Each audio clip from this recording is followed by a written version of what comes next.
Hello বন্ধুরা, আজকের গল্পের নাম শিয়াল ও ঢোল। প্রাচীন চীনের এক বিশাল পাহাড়ি বনে বাস করত এক অতি ধুরন্ধর চালাক শিয়াল।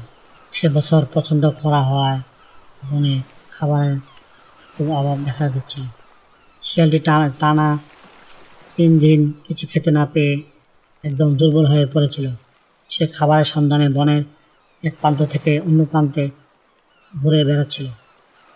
হঠাৎ সে বনের গভীরে পরিত্যক্ত এক যুদ্ধক্ষেত্রের কাছে পৌঁছেছিল।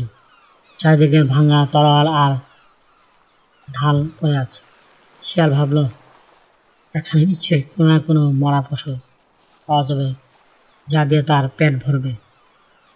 ঠিক সেই সময় বনের নির্জনতার চিরে এক গম্ভীর এবং বিশাল শব্দ ভেসে এলো। ডুম ডুম ডুম। শিয়াল চমকে উঠল। সে জীবনে অনেক পশুর ডাক শুনেছে, কিন্তু এত ভারী আর শক্তিশালী শব্দ সে আগে কখনো শুনেনি। সে ভয়ে ঝোপের আড়ালে লুকিয়ে পড়ল। সে ভাবল, বাপরে, এই তো কোনো বিশাল দানবের ডাক হবে। নির্ঘাত সে আমার চেয়েও অনেক বেশি শক্তিশালী। শিয়ালের যেমন ভয় ছিল, ঠিক তেমনি তার অদম্য কৌতূহল ছিল। সে পা টিপে টিপে শব্দের উৎসের দিকে এগিয়ে যাচ্ছে। দেখল এক বিশাল গাছের ডালে একটি পুরনো ঢোল আটকে আছে।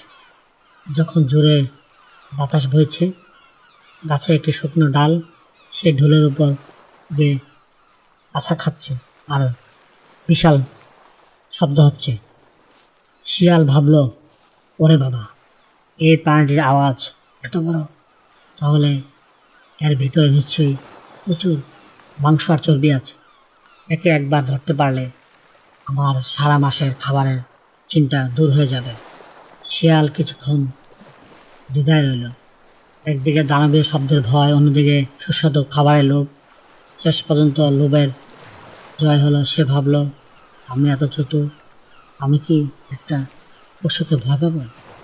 আগে দেখি এর ভিতর কি আছে। সে সতর্কে গাছের উপর উঠল এবং ঢোলটির উপর ঝাঁপিয়ে পড়ল। সে তার ধারালো নখ আর দাঁত দিয়ে ঢোলটির চামড়া ছিঁড়তে শুরু করল। তার মনে তখন কেবল একটি চিন্তা, ভেতরে রসালো মাংসের ভোজ। প্রচণ্ড পরিশ্রম করে শিয়াল যখন ঢোলের শব্দ চামড়াটি ফুটে গেল, তখন সে যা দেখল তাতে তার মাথায় আকাশ থেকে কি যেন ভেঙে পড়ল। ঢোলের ভেতরটা একদম ফাঁকা। সেখানে মাংস তো দূরের কথা, একদানা খাবারও নেই, শুধু বাতাস আর কাষ্ঠখণ্ড। শিয়াল তখন বুঝতে পারল সে শুধু শুধু তার সময় আর শক্তি নষ্ট করেছে। সে জোরে নিঃশ্বাস ফেলে নিজেকে ধিক্কার দিল। হায় রে, হায় রে, আমি কি করলাম? আমি শুধু বাইরের আওয়াজ শুনেই ভেবেছিলাম এর ভিতরে অনেক কিছু আছে। আসলে সে যে বেশি গর্জে সে সবসময় বসে না। শিয়ালটি বুঝতে পারল যে জীবনে অনেক মানুষ বা পরিস্থিতি আসবে যা বাইরে থেকে খুব জাঁকজমকপূর্ণ অবশ্যই মনে হবে, কিন্তু বাস্তবে তার কোনো অস্তিত্ব নেই, গুরুত্ব নেই। সে শিক্ষা নিল যে কোনো কিছু বিচার করার আগে তার ভিতরের সারমর্ম বোঝা জরুরি। ক্ষুধার্ত ক্লান্ত শিয়ালটি এরপর অযথা আওয়াজে পিছিয়ে ছুটল না।